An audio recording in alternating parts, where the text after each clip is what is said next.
Okay, well, I would say good evening. I suppose it's more good afternoon. Whether it's good or not depends on which side of the FPL last resort AssMan divide you're on.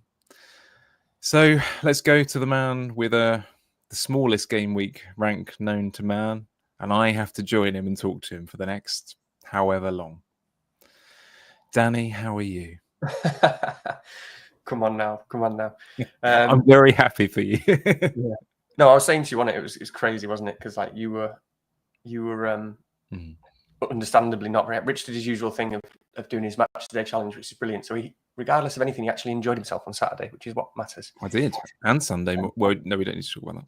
Well, Sunday morning until you watch the match of the day, and obviously, you, like many others, had a bit of a disastrous outcome and a terribly unfortunate outcome on the AssMan. But then, like I was saying to you, and I would be the same. I would be furious about it. And then the weird thing is that you ended up with a good score. So we're not going to come on this pod and be like, you pretend you're really disappointed, because you can't be, because there's so many people out there that I've seen so many. I mean, I've seen some really good managers. That's what's the wild thing about this week. I've seen some really good managers with scores in the 50s, 60s, and some in the 70s and so on. And so, yeah. And I just got really lucky. Everything. I've not had a really, really good week. I think the type of manager that I am, because I'm quite, I suppose, a little bit boring. I don't. It's not because I avoid risk, but I do kind of pick robust players and players who play and all that kind of stuff. So I do typically end up with teams that are not going to be subject to much variance or swings. And so I don't. Maybe that's another reason why I've not had one of these. But I've not had a really, really good week like this. Well, this is the best week I've ever had. I had a game week rank of 140, which is ridiculous, isn't it?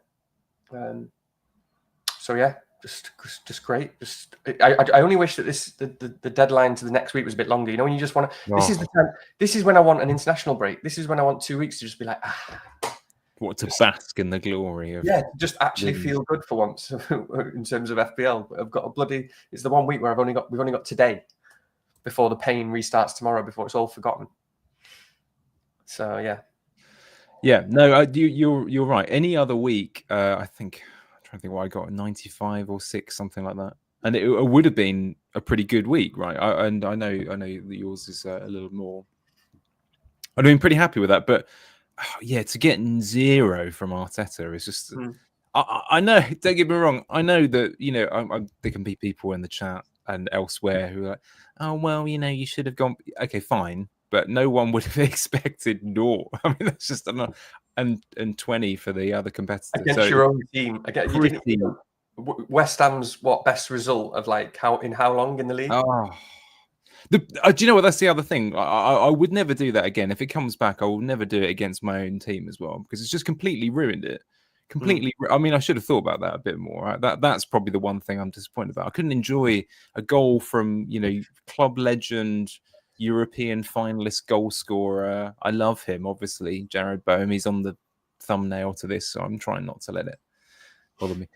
On a serious note, I'll be honest. We've been talking a little bit about this kind of psychology of the game. We won't have time to go into it today because we're going to try and keep it quite clipped. But I know it's something that we are not two people who are going to come on here and say, "Oh, you should be able to brush it off. Shouldn't bother you that much, etc." I'm terrible, like in the immediate sense when it goes wrong. I always overly focus on the negative outcomes and that sort of thing. I don't think it was a bad decision per se. It wasn't a great one. But this is where I do also want to just put it to you quickly, because I do think it's interesting and we should have that honest discussion. Yeah. It's about, because I think about this. I obviously think about the fact that you don't look at your rank all the time. And our friend Ivan as well, who doesn't. Yeah. And obviously, I do wonder. So this weekend, you're exactly like me. You focus on the negatives, and then it makes it even worse this weekend that we pod together and we chat about FPL, and you're seeing the 1 week that I had the best result I've ever had. But I wonder, because obviously, and I'm not going to say what any of our ranks are or anything like that, and it doesn't matter. But like, I can look at yours, and I know that you've had quite a big rank rise, and like, but your day yesterday was ruined because you're focusing on the negatives and you don't know your rank. And I'm like, is it? So does it really outweigh? Like, is it really helping if you're not knowing your rank, when actually, if you'd just seen what was going on relative, I'm sure your recovery would have been faster. Yeah, that's true. That's a good point. Actually, I need to think about that. And obviously, yeah, I wanted to say to you, I wanted to be like, Rich, look at the live rank change. You know what I mean? Like, forget, But I understand though. I do understand because I'd still just be focusing on that horrendous AssMan. But you know what I mean? yeah. I'll be honest with you. I hadn't considered the no rank thing in the context of doing a pod, and of course that's a new venture for us this season. So that will take some thought, but I think it's going to be harder and harder to avoid. So I might just have to stomach it, and kind of not go out of my way not to check it and that sort of thing. So that's probably the way to do it. Anyway, I'll avoid going into woe too much, but the main thing is you're all tuning in because you're thinking, well, one of those guys knows what he's doing. Definitely going to listen to his advice. That would be Danny. So listen to him. Just to reiterate, 140 game week rank. Sam, no, don't do that. That's just cruel. And also hug in a mug, people. Show some love and compassion. You know how it feels. If you can. So there's something to think about for another time.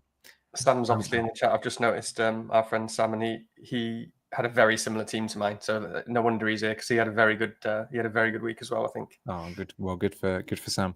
No, well, that's fine. And actually, just to compound issues as well. The two players that had ruined me for weeks and weeks on it, Enzo. Enzo's got the highest XGI of any player this week. Oh we couldn't even make it up. It's incredible. Anyway, so he's back, obviously. And Bruno as well. But I mean, that was a free kick goal, wasn't it? So I suppose but anyway, you must be pleased. Anywho, I guess we should get on with it. It's going to be curtailed this afternoon, come evening, depending on how you want to put it. So just a little bit on fixtures, our dilemmas as a team, really. So there's no kind of special features or anything like that. Very, very, very, very, very clipped this week. Sam, a lot of people do. Very wise. It's interesting you say that, actually, because I was thinking to myself, I haven't listened to anything so far this week, and I don't think I will. So yeah. Well, the thing is, as well, is obviously is when the person doing the video, like, I thought, oh God, because I obviously shared my game week rank, and I thought, anyone who's had a bad week especially won't want to listen to a pod by someone who's had a really good week, if you know what I mean. But anyway, we're not going to talk about that. We're talking about next week. Onwards. We don't share our teams here from the previous week because it's all about the forward motion, the momentum, what you can change, agency. This is what this pod is all about, helping you to strive to a better future and not dwell on the past. I'm going to say that anyway because it suits my narrative. Right. Okay. Well, we do have some slides, but they're not too thorough this week. It's all really about future decisions and the fixtures, Danny. So this is a bit freewheeling this evening. So where do you want to begin? Yeah, I don't know, actually. I hadn't thought fixtures. I'll get my team up to help me think about that. This is Rob T stuff again, as we should say, shouldn't we? I know everybody knows Rob T now in the whole world, but these brilliant graphics as usual by Rob T. He must be on every single pod now. So Rob T on X and Blue Sky. I tell you what we could do. Let's just go. Everyone is going to be mulling over this one this week. The thing to immediately focus on for most people, anyway, whatever you're doing with your transfers and your decisions, you're going to be almost definitely deciding between two things. One, captaincy. A few people, obviously, we can throw assistant manager into the mix as well. We will talk about that a bit.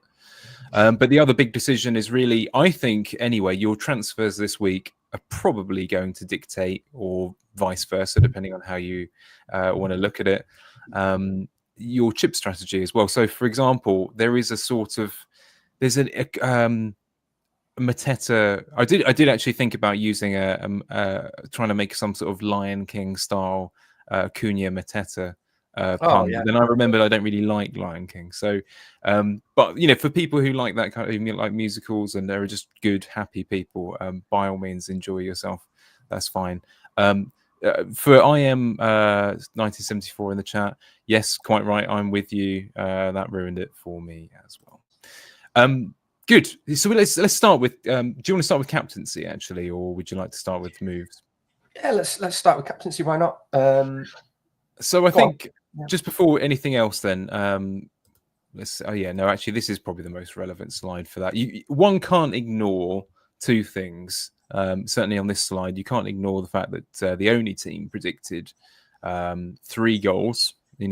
Over half a goal clear of the league leaders is Chelsea. So 3 predicted goals against Southampton. Southampton's defence looked absolutely awful again against Brighton. I think it's worth putting in context that I think 3 of those goals weren't they second half, chasing the game, etc. Lots of open gaps, lots of room for Brighton to play through. But nevertheless, 3 big defeat for Southampton at the weekend. And then, of course, the other team that we're probably going to be looking at realistically, Liverpool, again, looked very, very strong. Newcastle's defence also looking pretty weak. So where do you stand on this, Danny? Because I think everyone is almost definitely picking between 2 players. You're going to get 1 or 2 rogue people who go for Bowen. And, just because of the good feels. And the awful opposition, who maybe even have an even worse defence than either of these. It's a bit of a debate. But what are you thinking of in that decision? Well, I think it is close and very difficult and scary and so on and so on. I'm currently on Palmer, and I suppose there are quite a lot of reasons for that we'll have to talk through because I'm just kind of freestyling here, but. People talk about free risk, don't they? And I've been making some jokes about it on Next and whatnot because it's been the season. It's been painful, isn't it? Every time you want to go against Salah, it's not working it kind of does seem silly. Why would you want to go against the guy who's the best player in the world right now? And just can't stop scoring. And Liverpool are the best team probably in the world, best team in the league. So it is very difficult. And then you've got Newcastle as well. I mean, I think if like Joe Linton was fit, this would be easier for me because that's just like massive for Newcastle. They're just not the same team without him at all. He just beats everyone up. He's a nightmare for everyone. He just causes, and without him, they just seem so lightweight. I'm talking about bonuses about Salah, and I'm gonna talk myself out of it, but. And even against Forest, it was like you could see it was like we just need to score more goals than them. It could have easily ended up 4-4 at the end. So maybe they have to change their approach without Joe Linton. But it is a week where you can justify it on paper with Palmer. My issue with Palmer is that, and obviously Chelsea haven't quite looked the same. I didn't see them live. I didn't see it. I've seen some highlights against Villa. I did hear they were much improved, which is great. Hopefully they were, and that's where I need to sort of catch up a little bit more. They still don't have Jackson, which is big. So I know maybe there'll be some people in the chat who can tell us about what they think the difference is when you've got Neto up front or so on and so on. But I mean, a few things before you tell me your initial thoughts. I mean, obviously we've got a big gap on FPL review. I think about the sources that I do refer to. It's not like I'm not a slave to these models or anything, but I obviously use them, and FPL review is the best tool for that. And there's a big gap there, talking like 2 EV at the moment or something. So that helps kind of justification. The other thing with that, which at the end of the day is something I would factor in as well, is that every kind of analytics manager will captain Palmer. And that's a very small proportion in terms of what you're playing against in terms of your overall rank, but it's a very large proportion of the people you kind of want to beat or you're playing against, or that are other competitive, serious managers. So it's something kind of nice about the fact that you're playing against everyone else. All the analytics managers will go for Palmer. Whilst you're still, if you do go for Palmer, therefore on a very, on the much lower EO side, the much higher reward side. So there's obviously, one of the sources to look at is FPL review. There's a massive gap there, very much justifies it. It's not just kind of, it's a gap that you would say is beyond just, where the parameters of noise, or, it's like 2 EV or so. And apart from the Jackson thing, Late Riser said to me as well before we were talking about in the group chat, and all he said to me was refer back to what you said to me in game week 6. And I remember, in game week 6 or 7 or whenever it was before wildcard, we got Palmer on wildcard, and obviously I think late riser had a bit of a late, shake, and he'd gone away from the chat and spoke to other people and decided not to get Palmer. So I just referred him back to this message that he sent me. I said, just think about what you said at the original week, And at that time, Palmer, he wasn't showing much. Chelsea weren't showing much, but there was a fixture there with Brighton, and he obviously scored 4 goals the next game. So it's a bit of a reminder to sort of think, don't think too much about what they're looking like at the moment. But also, I just listened to the Wire before as well, and Zoff was saying something which is also true, which is this is the first time with Palmer. This is the other slightly worrying thing, where the body language has just changed a little bit. He's not quite, for the first time ever, he's not quite this just absurd levels of confidence. The body language is just a little bit different. Even after the game, he was sort of just standing there. He was obviously, upset about the result and the results that they're having at the moment. But he was really just kind of, there was nothing there. It was head down. Obviously, he had that chance where he kind of turned a one-on-one into a not a great chance. And he just looked slightly different to what he might have done a few weeks ago.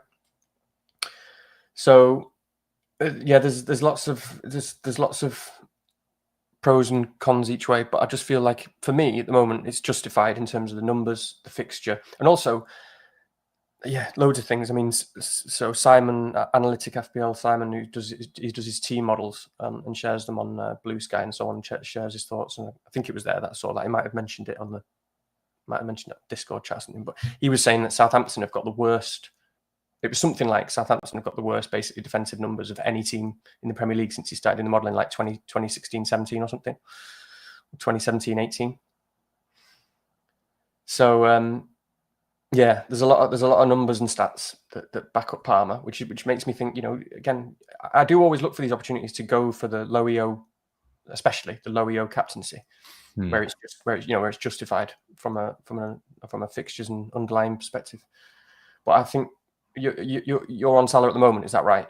But you're still open to it. It's more of a left it on Salah when I put my team in for this. To be honest with you, I think long term I penciled this in as a Palmer week. I'm sure you kind of did the same thing. Long term, it looked like it was a fairly straightforward week, and then back again. And next week, because it's quite close, isn't it, in terms of Salah, Ipswich, I think, and Chelsea are back up against Leicester. Then it's close enough then to think, well, okay, I'll probably will just stick with Salah, and that seems fine.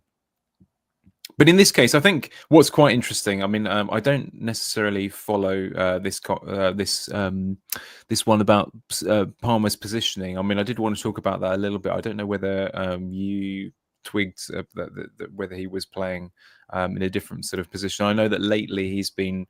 I don't know about him particularly, but Chelsea just more generally have been moving players around to make it.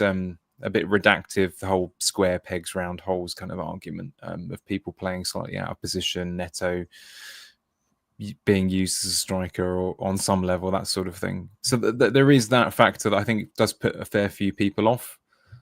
You can't kind of ignore the fact that this is a difficult thing for most kind of not casual managers, but managers who are just kind of happy sticking when they feel like they're backing something that works. Is the last 2 fixtures? What is it? I think it's 26 points from around about an XGI of just over 1 from Salah. So actually, Palmer, I think in the last game out statted Salah from that perspective. So it's quite an interesting one.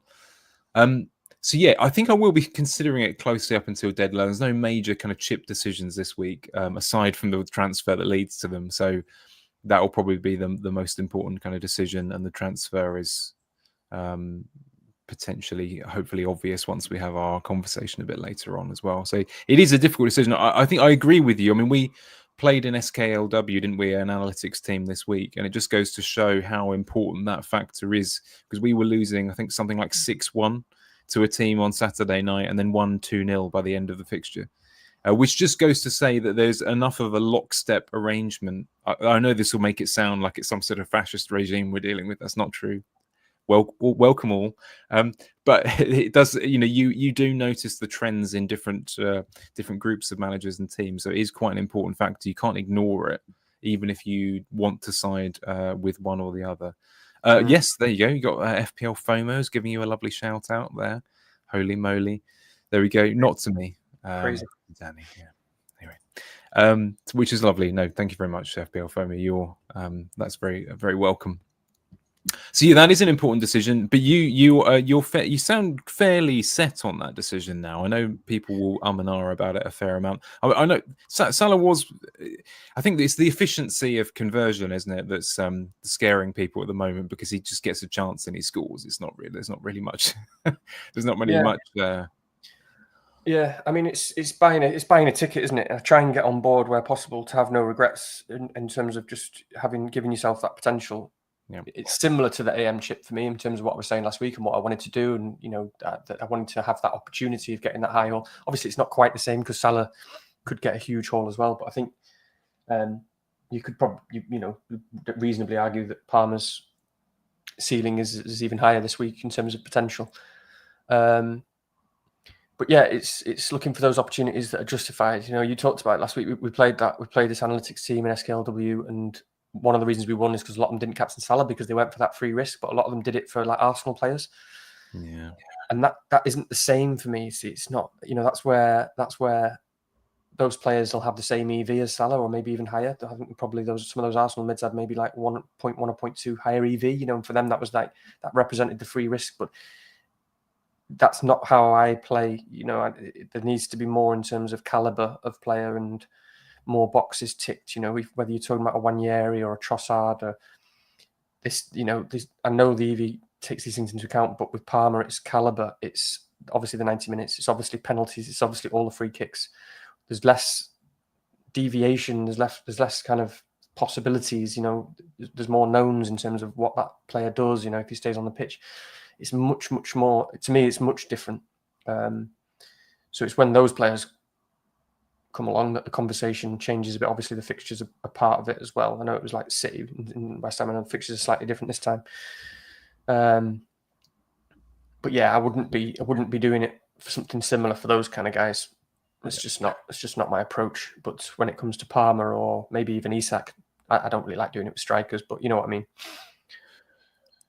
Yeah, so it was interesting this week, wasn't it? Alone that you actually, it did come out that all the competitors in a week that looked pretty limp for captaincy all ended up scoring a very similar amount of points in the end. But it's always, as you say, the striker that is the one who's most likely just to dip a few points below, and that unfortunately does matter. Which is quite interesting. I think the only thing I think that's making people skeptical is purely it's a reflection on Chelsea and Maresca more recently, isn't it? I don't think it's anything to do with the other boxes are checked, the player check, the opposition check, etc., and the rest of it. I think it's just that people are somewhat nervous about going away from something that just it hasn't broken yet. So do they need to fix it? I think that's the kind of mentality that seems to have pervaded. But you've made some pretty powerful arguments to check that thinking. So that's quite interesting. Actually, just whilst we're on it, I suppose one of the given that he's on the screen, I'll very quickly mention it. I know that a lot of people will be considering, those who are in a slightly different situation, certainly to me, will be considering a little bit of a Hail Mary on Nkunku. How do you feel about that? He was playing off the left, wasn't he? Yeah, and again, unfortunately, this wasn't one of the games I've seen enough highlights from, which is a shame. Saw some of the other games, but regardless, really, well, no, not regardless. If I'd seen Lot in it, but I've not heard he's been great, and he's moving all over the place, isn't he? He's where's 1 minute he's left wing or right wing. They don't know really what position, like you say, he's going to play next week. I'm not sure. It's fine. It's fine if you really want to go there. They've got the two best fixtures coming up that you can possibly have, haven't they? They've got Southampton and Leicester. So it's fine. It's definitely fun, but to me, in terms of how my thinking would be a real punt, even though it's not. I know it's like people say, well, it's not. No, of course it's not, because it's Nkunku and it's Leicester and Southampton. But it would. I don't like things that are potential problems. That's wild. I've just seen that comment come up. I didn't want to say. I was thinking the other day, that idea of like coverage, is in terms of what Bateman was just referring to. I've never used the word cover in my life in relation to FPL. in terms of my decision process. I've never ever, unless it was to ridicule someone else. Yeah, the idea just doesn't exist to me at all. But no, I mean, I don't right now. I don't like bringing in anyone who's a potential issue moving forward or long term. Anything that doesn't feel robust. There's too many good picks. There's too many good options. There's just too many good. There's too many good players to choose from. It's a bit like last week with like Welbeck. I saw loads of people again. Analytic managers or people who are putting a lot of weight into FPL review. Loads more people than I thought brought Welbeck in last week, and. Welbeck, I went and looked at FPL review last week as well, and I think that was like the top line suggestion for my team was get Welbeck in, but I just excluded it straight away. It wasn't even an option because he's just not robust enough for me in terms of minutes. In terms of he just gets injured so often. To me, it's a very likely problem in 2, 3, 4, 5 weeks. The chance of that problem is too much, and I don't want transfers are too important at the moment. And then obviously. Lo and behold, he was injured without prompts, without warning. That was one thing. I got 127 points this week, and that was with Pedro on the bench because there was no way I was starting him. But obviously, yeah. So, he's injured straight away. So, but similar with Nkunku, it's not necessarily about injury, but it's just about the unknowns. I just, you know what I mean? What do you think? Yeah, I don't like it at all. I don't have much more to say. I'm sure. It's quite plausible that it might.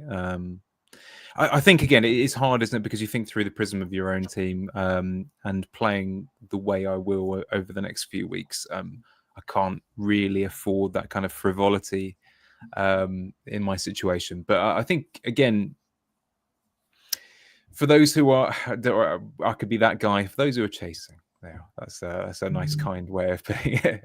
You're more than welcome to try. It doesn't interest me whatsoever. There's no trust there with that player. I don't know how he's perceived by the manager. I'm not entirely sure I know his positioning. So yeah, it doesn't really do anything for me. If I had that kind of money, why not just go Bowen? If you're in that kind of market, that's the way I would be looking at that one. Pepper's quite rightly pointed out that we're going up against another podcast. So show your loyalty, everyone. Hit that like and subscribe. You know where you are. You're with us. No, I'm only joking. We actually like those people tremendously. Craig is in our and Martin both in our SKLW team, so we like them tremendously. So watch this later this evening. Have dinner, maybe do the washing up, that sort of thing. Pause and then watch them back later with an aperitif. That's what my judgment would be. Yeah, go for that. Right. Carrying on, because I'm in kind of dynamic mode this evening. We should just briefly have, well, it's not working, but projected AM point. We don't talk about assistant manager in these here parts if you're on my side of the screen anyway. But I think it's just worthy of a short conversation about those still on it, who are who are still in amongst the mix. I think it's quite an easy decision if you were already on Glasner.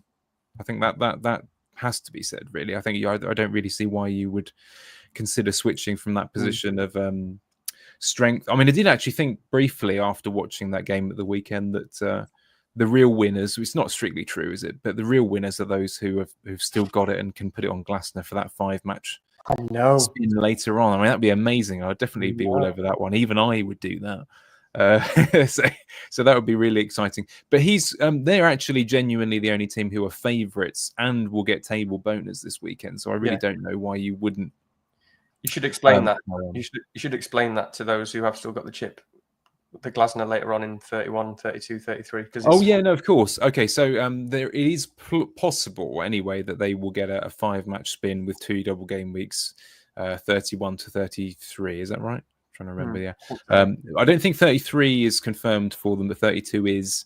They've got some fairly tricky games, but all you need is perhaps a couple of results in them, and you would get as much as Howe would over the same period. So hard not to pick one of those managers, but yeah, they've got some tough games. But Man City away, etc. They're famous for getting results at the Etihad, aren't they? I still remember the Andros Townsend thumper a few years back. I'm sure you do that as well. To remember what other games they got. Brighton. It's potentially 5 table bonus games. Yeah, exactly. Yeah. 5 table bonus games. So yeah, I think it's Brighton, Spurs, Newcastle, City, and one other. But yeah. But if last week was a debate as to whether you went safe or risky, I don't think it is a debate this week. That's the way I would put it. I don't see Maresca as being enough of a reason to play safe this week personally. But I think you've got better risk options this week. But I say that now as a man who's just been stung in completely the worst way last week. So, Danny, would you side with that? I guess you would, but... Yeah, I mean, it's true, isn't it? There's quite a lot of people, I suppose, on AM who kept the triple captain, used the triple captain in 24 and then switched to AM. And it's a big thing to be on Glasner and to be able to save it, because all of those, those of us who did Moyes and then Emre and then say Glasner, it obviously could have got the best kind of possible result, but it still cost us a few transfers. And each of those transfers you have to consider is basically 4 points at the moment, especially, for most of us who've got...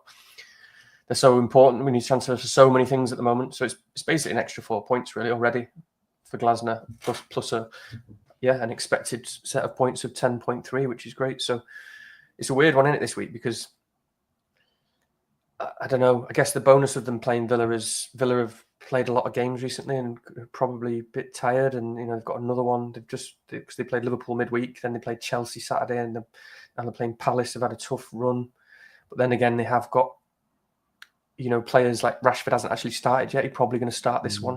Asensio suddenly looking good. It's actually a chance for them to maybe rest Rodgers, who got a bit of a knock. So Villa are on the up. I mean, they managed to beat Chelsea, even though Chelsea played really well after very little rest against Liverpool. And weirdly enough, and I'm just thinking out loud for the first time here, I'm just giving my honest thoughts, but going into Friday night, because I was on McKenna, I think I said on the pod, slightly favoured McKenna or Glasner. And then by Friday, I was really feeling quite comfortable, to be honest, about Glasner. I just suddenly thought, I don't know, they're just such a, they are a solid team, but away from home, I know it's this sort of home away thing is often a bit silly or a bit overplayed. But I do think there's potentially really something there with Palace in terms of just the way they set up and just being happy to sort of sit back and counter. And this is a long way of saying that, although the EV is higher this week, I don't know. I just had a bit good feeling last week, and then this week I'm a bit like, it's fine. I definitely be leaving it on there. I feel pretty good about Wolves as well, looking at that in terms of this fixture next week, because Wolves are one of the teams that are suddenly on the up. They've got momentum. They've got these great players. They've had some great results. But yeah, I wouldn't switch off Glasner. It's an interesting point. So fresh in, I think that it is a bit of a different conversation. I don't hate Ange or Pereira and in this conversation, to be honest with you. I think it's probably already been said, I think, but Pereira feels like it's a little bit more likely to get a clean sheet as well. I suppose that if you are trying to cover everything in there for the pluses as well, but I don't mind either of those other two, and prefer them to Maresca in this context as well. So I think good week to do it, and good luck to those, because I don't have any skin in the game anymore. So I've let all the negativity go, as Danny knows, and I'm good like that. It's nice though, isn't it weird? Like almost like the shackles are off, that the AM chip's finished, and it's like, oh my god, we're free. We've been held hostage for 3 weeks and not been able to play any chips or make any moves. I have a confusing relationship with FPL, as you know. I enjoy my Saturdays not watching football. I love international breaks.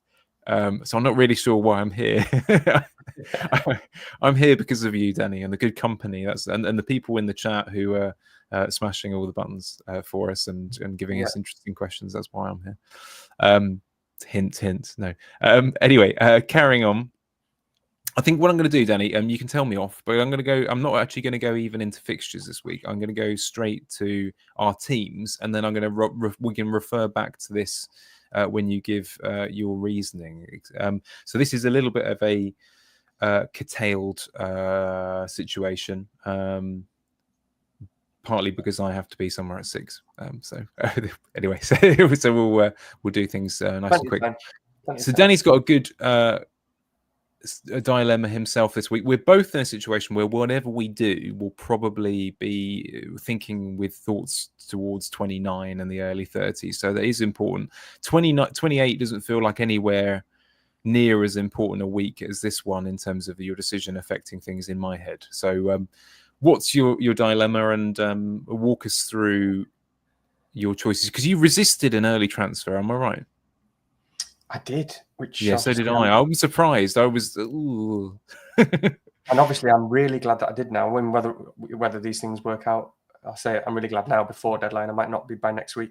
Yeah. But so obviously I was in a very different situation going into the weekend. Obviously I played 4-5-1 in that, the week that I've just had. I don't know, Pedro bench. So I was going into this week looking like, again, had no strikers. So if you imagine that team there, Pedro still on the bench, it would have been Hall or Mikalenko playing with not a good fixture. So I really would have needed to move for a striker now. So obviously Pedro, fingers crossed, being back in, I probably expect him to start. I'm waiting for some team news. But so that means I can start Pedro this week. So it actually buys me some time. So I don't, because for me to get a striker, whether it was Cunha, I've got 1.3 in the bank following the AM chip coming back into my pocket. But that's not enough, if I wanted to get Cunha or if I wanted to get Mateta. It's not enough to do in one transfer. I've only got one free transfer, so it would be for a hit. Yeah, so I could have moved on Friday night. Another, I think, a good example of not moving early for price changes, because where did that Welbeck injury come from? We had no idea. So it looked like Njai and Pedro were a must sell, and obviously I could have gained 0.2 by going early, because Njai dropped and Mateta was possibly the likely buy, and he went up.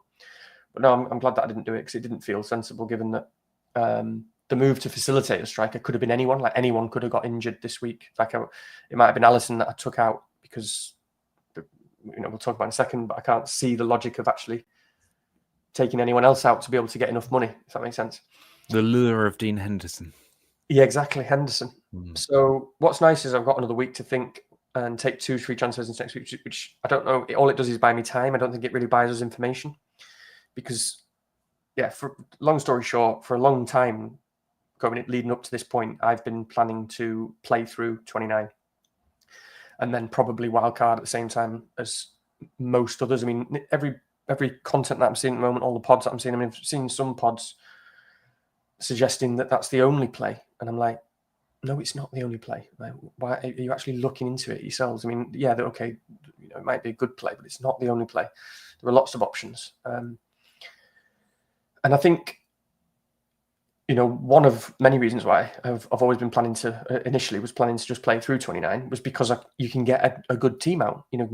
Most of us can get a decent enough team out, whether it's 9 players, 10 players, 11 players. I think now I could probably get, now that if we assume Pedro's playing, I think I can get 10 out with 3 free transfers.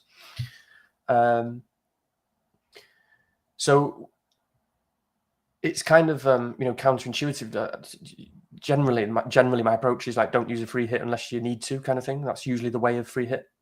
But the kind of unique thing this time is that the benefit of free hit 29 doesn't lie necessarily within the team in 29.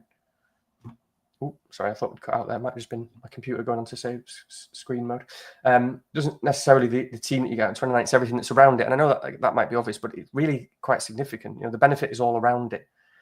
It's around the potential transfers you can save. It's around the players, obviously the value being lost and so on. Now, another reason why I'm currently probably leaning towards free hit 29 is instead, even though I could get 10 good players out, is some of the players around it, which I'll talk about in a second. But I think you went past the slide a second ago in terms of the fixtures So again, this is all speculative. These are the teams that are kind of, I don't know. I think this is basically James, Planet FPL James's predictions of the teams that are likely to, if teams double in 33, it'll be these, and therefore if the teams blank in 34, it'll be these teams. But obviously, I think someone said the chances of that happening, of it being all these exact teams, is something like less than 5%. And obviously based on the way the predictions have gone so far in terms of the fixture guys, is none of them have hit, so anything could happen. So we're going off what information we've got. But kind of regardless, like I don't know about you, but like the last 3 or 4 years, it's fallen in such a way that I've played the same way, where I've done a wild card as early as possible, because I don't generally like to play a late wild card, because I like to get as much of it from the wild card as possible. But it's usually been playing a wild card to get a bench boost for a double game week or something like that in roughly similar, like 32, 33. and then I've spent the rest of the season stuck with that team. Yeah. I've fallen over the finish line every time. I've made a bit of a jump on the bench boost week, probably an underwhelming one. Okay, fine. It doesn't mean that that's how it's going to go all the way, because you're getting the potential with all the double game weekers and so on. But it's not my style to struggle over the finish line every time with this set of 15 players that I bought for a bench boost week that was a few weeks ago, where I've also, potentially not got transfers built up. I can't adapt. I want to be free at the end of the season to just attack the fixtures, have a sort of fresh start without double game weeks in mind. And it's just been really frustrating the last 3 or 4 years of playing that approach. And then, as I say, stumbling over the finish lines. I mean, remember last season, I think I said it I might have said it to you already, but going into game week 38 when I had like one transfer, and I knew the player I wanted more than anyone else was Mateta, because he was on fire and Palace were on fire. But it didn't make sense for me to do it because I had like João Pedro, I think, with like Man United at home or something, or Everton at home or something. And I had other players that with my one transfer that made more sense, logically in terms of like, EV or whatever. So again, stumbled over the line, missed that, and he gets 20 points or whatever he got on the last game of the season.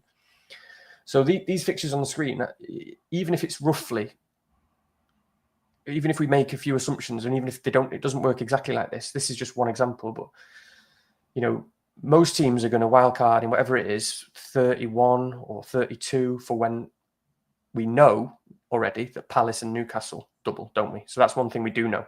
Palace and Newcastle double in 32. And people are wildcarding for what they will have the information, which is great, but on the basis that probably we get a big double in 33. And if it was roughly these teams, let's just imagine that scenario. You double into a load of Villa players, Bournemouth players. You're definitely going to have Newcastle. You're definitely going to have Palace. I can't remember what they've got though in terms of fixtures. And the fixtures aren't great for the rest of the season. You're free hitting 34, and then you come back out of it with probably treble Bournemouth, who've got Arsenal away, then Villa, and then City away. Probably double or treble Villa. Ollie Watkins, that's not too bad actually for Watkins or so on. City are the ones who are good. United are rubbish, but they've got what could be a really good double. Whether if it is 33, I don't know. It could be that it's in 37, but the double is something like Wolves at home, Palace away or something, isn't it? Or Wolves at home, Palace at home or something like that. So again, thinking about your bench boost, if you wildcard into this double game week, you are going to be getting players like whatever, Maguire or Onana, who, they're fine, but you're going to be taking them into 35. Newcastle, you're going to have treble Newcastle. You're going to have Lewis Hall. You're going to have Isak. You're going to have Gordon. And they don't have a great set of fixtures there. So I don't know. There's lots of scenarios where you are stuck with a team. You can potentially take 2 or 3 transfers, but do you want to be going in with 15 players, a lot of whom you don't really like, a structure that you probably don't like, where you've got a lot of money on the bench? You've got these kind of mid-price strikers maybe that are very restrictive. You've got a Watkins and an Isak. Maybe you want to get all the way to a Haaland, or maybe you want to keep Salah. It just feels very, very difficult to maneuver. And at the moment, I'm leaning towards, again, it's in my position. So I've got Hall, for example. So even though I could get 10 good players out in 29, I've got Lewis Hall, who I bought for 4.3. I've got Isak, obviously. And I've got Munoz. So that in itself is quite a lot and quite handy for taking it into game week 32 when we know Palace double. So that's the good thing about Newcastle and Palace for 32. We don't need to worry about whether the double comes in 33 or whether a fixture gets moved into 34 or whether it's 37. That's there. And obviously you've got great fixtures outside of 29 for Palace. Palace have got, I think, Ipswich at home in 28. They've got Southampton away in 30. And then they've got a double, which is not a great double, but actually, when you think about Palace and the form they're on, and it's like Newcastle away and City away or something, I'd have Mateta in that all day long. There's no way I'm going to that without Mateta. You'd want Munoz. You'd want Munoz because he's basically a forward. And then you'd be happy with someone like Henderson because he's a goalkeeper and he's a great penalty saver and anything could happen. You certainly want Hall. You certainly want Isak. And then you probably bring Gordon in. So you've got 6 players with doublers that you can get to quite easily there anyway. So again, if you free hit in 29, which is what I'm looking at, I can easily get to, say, 6 doublers for 32, and I can also go into 33 with 3 or 4 free transfers. to get, hopefully, we know that Newcastle are likely to double again in 33. So I hope I'm not rambling too much here, but in other words, the way I'm seeing it is I would rather go into the double in 33 with quite a lot of transfers, get the players that I want, probably have fewer doublers for the bench boost, maybe sacrifice 2 or 3 doublers. Maybe I am sacrificing a goalkeeper with a double game week, or a Maguire on the bench, and instead I've got Munoz on the bench at home to Bournemouth. Maybe I've got Mateta on the bench at home to Bournemouth instead of a doubler. But if I'm looking at that versus and then being able to wildcard in 34. So again, thinking about if you wildcard in 34, and again, this might be it's obvious to a lot of people. I just haven't heard lots of people talk about it in terms of content. I know someone did a thread a while ago, FPL Meerkat or something. Shout out to that, because that was a good thread a while ago on this. But obviously, you can wildcard in 34 and get a really good team out for 34 that are also lots of really good players that you would want for the rest of the season, whether it's Chris Wood, Cunha, Fulham players.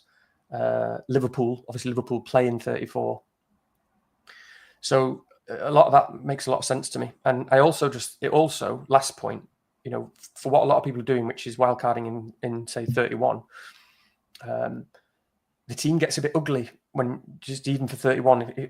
Again, if that scenario plays out, so all this might change. But if the team gets a bit ugly, potentially wildcarding out Salah, you've got Haaland with like Palace or something, or City players.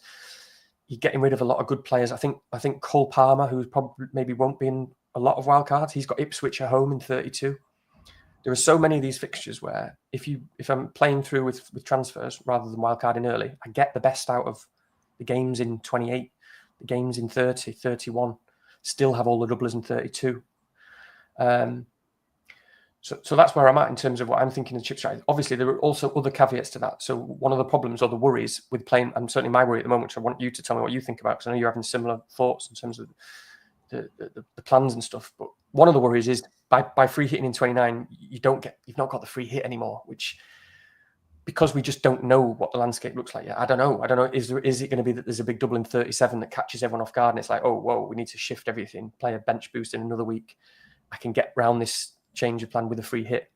The biggest risk, I think, of the free hit 29 is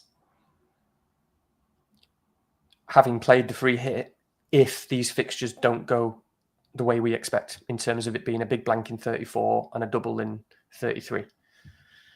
So it feels scary, but at the moment that's still outweighing the prospect of me ending up in game week 34 or 35 with 15 messy players, a couple of transfers, and trying to fix things to get through the last few weeks.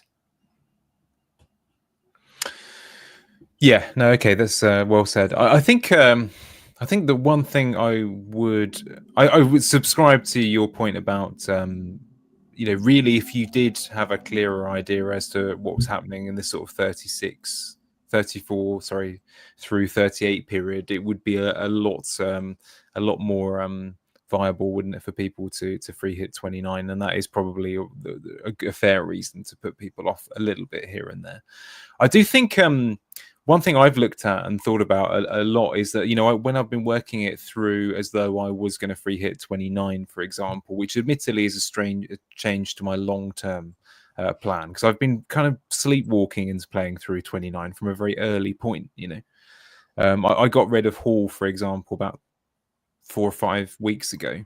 I don't know. It seems like quite a while ago now. I've got the added bonus of I did the hit to remove the Bruno situation, the Enzo situation, where I wasn't particularly happy with that, with 29 in mind. So a lot of big decisions have been made with playing through 29 in mind. But walking it forward a little bit, I think what's quite interesting is I think it is absolutely imperative that whatever strategy you do, is you don't blow too many transfers either side of 29. I think whatever you're doing, I've looked at it through, and I've thought, if I was to play free hit 29 and then just prepare for the Newcastle Palace doubles, that sort of period, it's quite plausible to get to sort of 32 and you've got 4 or 5 transfers. It's quite plausible to do it, and then you can work it through at that time, and then you've got your wild card and so on. I think the same is true the other way around. Is if you are playing through, you're probably using a transfer. I mean, in my case, I would have to almost definitely have to sell players like Allison Munoz or Alexander Arnold, those kind of players, right? Where you probably ideally wanted to keep them for a bit longer anyway. So you've got to be careful about using too much there. But you can still go into a situation where, okay, you play through 29 and you've still got maybe you've done your bench boost, for example, but you make a wild card and you've still got sort of 4 or 5 transfers in the bank for that kind of later period. So either way, I think you do have to kind of try and plan to have a fair amount in the bank in that regard. I think that I know you're quite like me on this one. I'm even though I'm more than likely to bench boost in 33 because it appears to be the most obvious week. I've never been a huge fan in going too all in on it. Even if I decide to play through 29, I don't think I'll be going into it with 4 players on the bench who are all doubled up necessarily. There are lots of decent single game week players or ones that will be more viable for that bit forward. So personally, I don't like going all in on that. I think it's a bit short sighted. There are players around this time, Chris Wood's quite a good example. Do I necessarily want to, pardon me, go all in and then remove a player that I want for the rest of the season? Not necessarily. So yeah, I think either way, it's a slightly boring answer, but I do think there is a way you probably have to avoid in my head anyway, going all in on that 33 bench boost, whatever strategy. That would be my preferred approach, is not to go so crazy that you've got, as you say, 2 Bournemouth midfielders on your bench that you're carrying for the rest of the season with some pretty unfavourable fixtures. In game week 38, for example, you know what they're like, Bournemouth towards the end of the season with all these options. It could easily be Sinistera gets a run out, blah blah blah. You could easily see that, right? So I don't want to be in that kind of position. So I think whatever the case, yeah. Actually, it's probably worth just leaning into my decision because, like I say, I want to try and keep it to something like an hour if we can. In my case, then, it's a similar-ish situation. A shout out to the amusing Rick Mail picture, as usual, for those of you that are watching. That's when he's just had a Tizer to get himself ready for a date. Tizer, remember that? So situation here is quite simple, really. It's either a role for a little bit more information, but it does mean playing. It's not terrible, but there are a couple of options that you could get a slight upgrade on. Perhaps I suppose if you bought in someone for Njai, you'd have to make that decision between. I suppose one of the Bournemouth midfielders versus Wood is probably what people would say.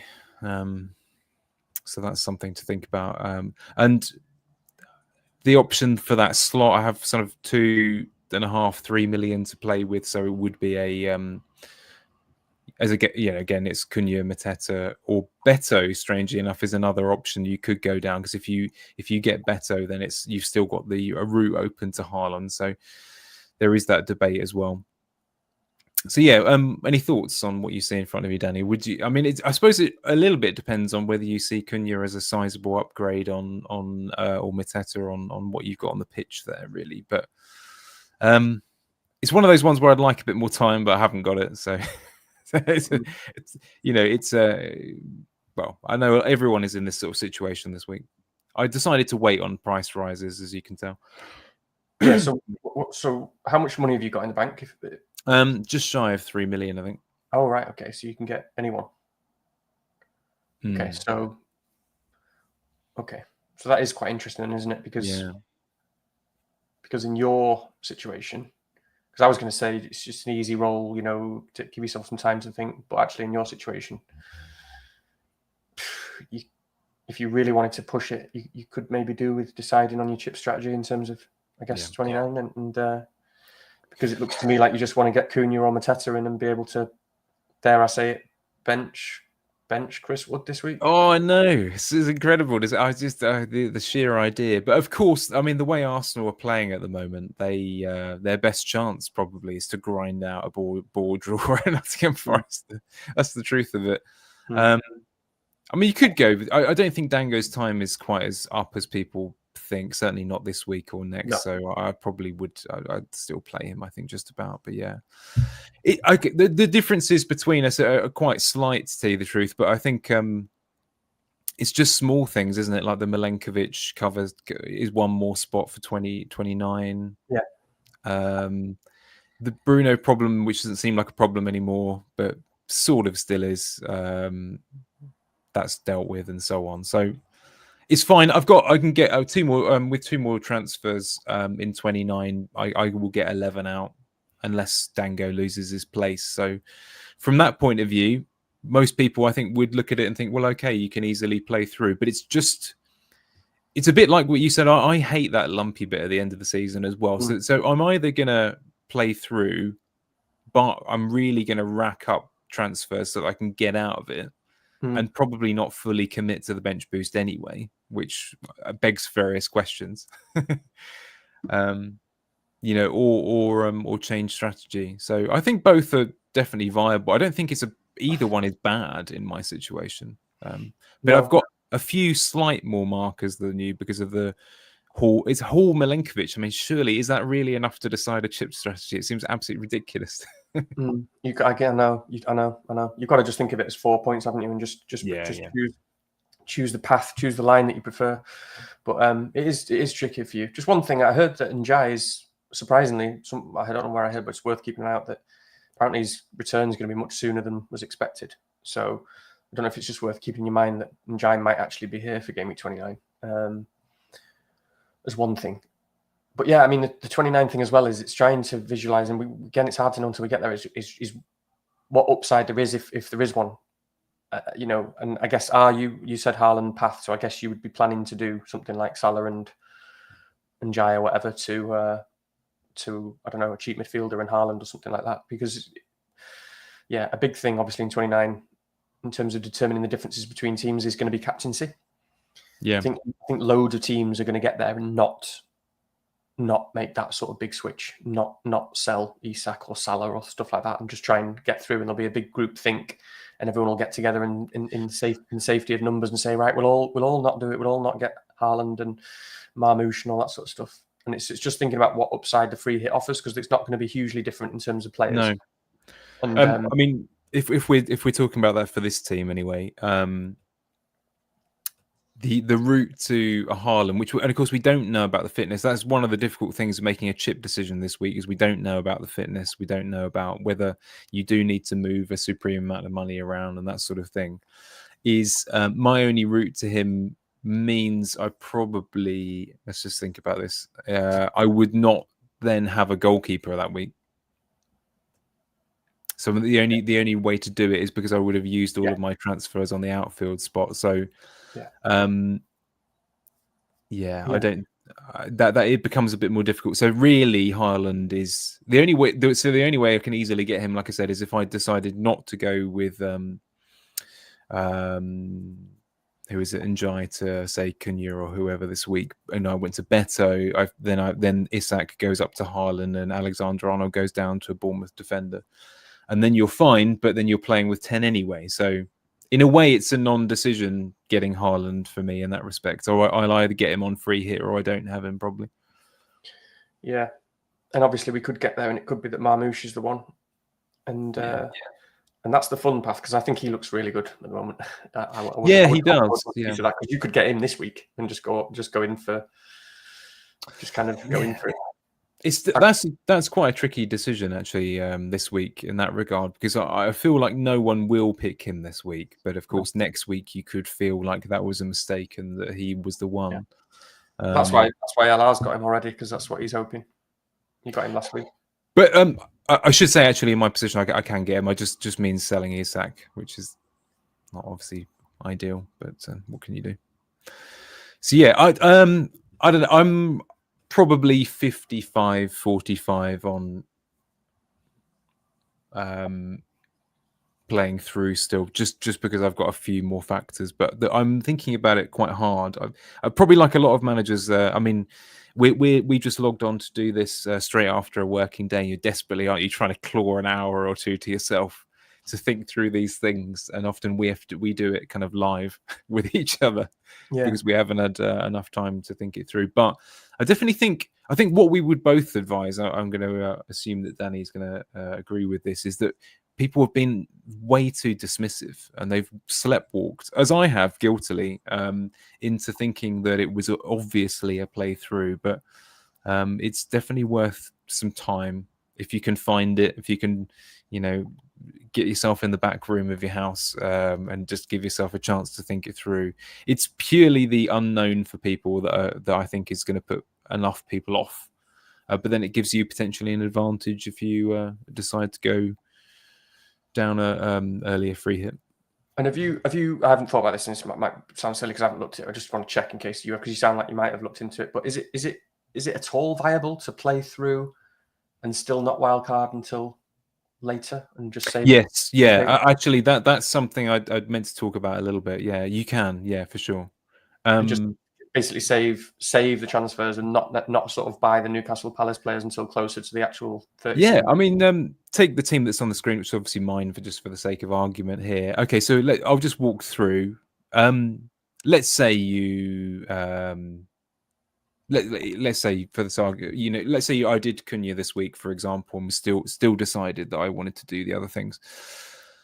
You'd still have a situation where if you look at the different spots in the team, and Mbuemo could go to Gordon later on. You've got a situation where Mikalenko then goes up to Hall. You've got a situation where Dango, if he's starting to look shaky for minutes, that's an easy switch to a Palace midfield or something like that. Yeah, it's quite easy to block those out and to walk through if you want to. How many transfers you get, you've still got if you play through into. That's another big thing about the free hit 29, isn't it? Yeah. You basically another significant appeal of the free hit 29 is you're basically banking 3 transfers. Yeah. Because otherwise those 3 transfers are being spent on players that play in 29. Yeah.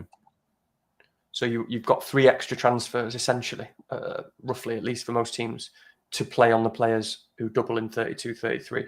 So it's very difficult, I think, to do it otherwise, to get both, if you know what I mean, without sacrificing maybe too much. I don't know. I need to look into this as well. But like I say, thankfully, I've got at least this week to think now that Pedro should play. Good. Yeah. So lots to mull over. Yeah. Actually, yeah. This is the thing. I hate these bloody tight turnarounds, Danny. As you know, I'm a man who likes to. Yeah, we've got more questions than answers now. Yeah. I'm the same. Yeah, I'm the same. I don't like it. I sort of feel lucky if, again on paper, if a situation like this where I think I don't have to make a transfer, I feel so lucky because I like to have a whole week to let things marinate, like you say, and process. And if I hadn't have had a whole week last week, I might not have ended up on Glasner, for example. Or about those kind of decisions.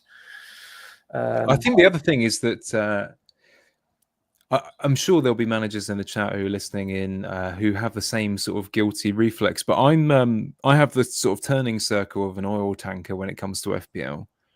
And, at the start of a week, or perhaps long term, I'll make my decisions and they'll be quite sensible broadly enough. I don't, I'm not, to tell you the truth, that's one of my things with when we've talked about algorithms, etc., is I kind of don't need them. I'm already relatively dull and sensible on the whole.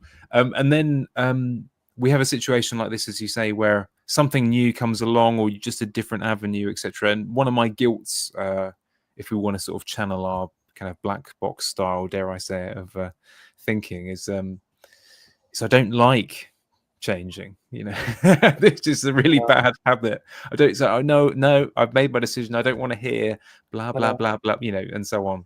So it's a really guilty thing. So I'm gonna have to learn how to improve that. But you sound like you're a little more flexible, which is I don't know. Good thing. I don't know. I'm the same. I've always said it. I'm a bit too stubborn, so I definitely need time. And I don't know which way I'm going to go at the moment. But I have opened myself up to some different options. I think I've been determined to do that. If only we could all be more like you, Stu. He did his transfer on Friday night before a ball was kicked. He doesn't care. The man just doesn't give. He's basically the secret agent that will never be. He's champagne, cocktails, gambling, and he's got a woman in every port. That's not true, obviously, just in case Mrs. Pep is watching. But there we are. We should stop because I've got a pressing appointment. That's the problem with doing things at this time of the day. But I'm very, very pleased. Thank you very much for anyone who did join us. It was a bit ad hoc today, and you can tell that we're both a bit woolly. Danny, because he's been out partying his Glasner success. Me, because I've been sort of drowning myself in a vat of whatever fluids I could find to sort me out from the Arteta debacle. What could you do? Anyway, well, Danny, I hope your game week goes well. Any last words? No, ditto. I'm sure we'll chat and figure out captaincy, but I'll try and persuade you maybe to roll the dice on Palmer, or maybe you'll persuade me. Yeah. No, it's on the table. I definitely haven't put that one away. Yeah. Cool. Okay. Well, good luck, everybody, and we'll see you here after the long game week. We got a long one, haven't we? So nothing for the weekend. So a little bit of time to recoup and gain strength. We can maybe pod on or close to the weekend or something, and do something for next week. I don't know when we'll next pod. But yeah, okay. Perfect. All right. Enjoy your evenings all, and don't forget to smash the subscribe on your way past. Smash. Yeah. Okay. Have a good one. We'll see you soon.